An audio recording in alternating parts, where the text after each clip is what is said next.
se iring khatiri thilaya ayan ni cha rege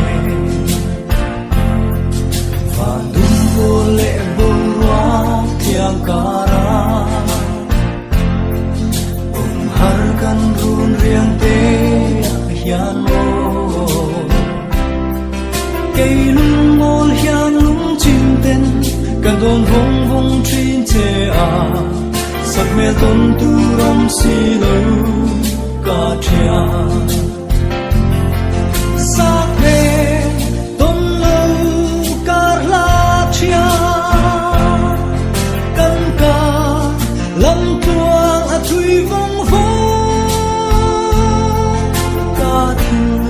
chu ri la jam re o ka thia thai koi bia thu ka la to che a thai koi bia thu mi san ve la bi sak me le am ka moi le ri la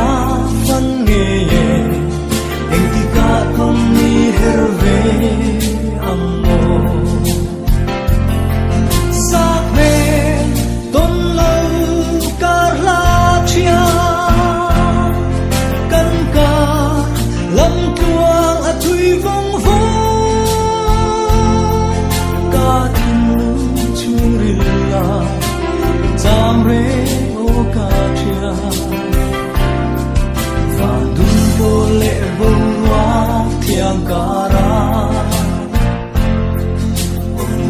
kan run riang te hian mo cây lung ngol hian lung chim ten kan don vong vong trin che a sak me ton tu ram si lo ka thia sak me ton lo kar la thia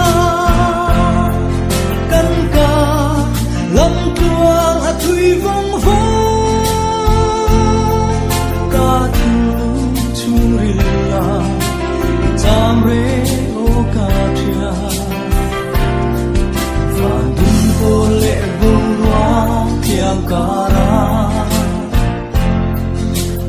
har kan run riang te hian mo cây lung ngol hian lung chim ten kan don vong vong trin che a sak me ton tu ram si lo ka thia sak me ton tu ram si lo ka thia sak me ton tu ram si lo ka thia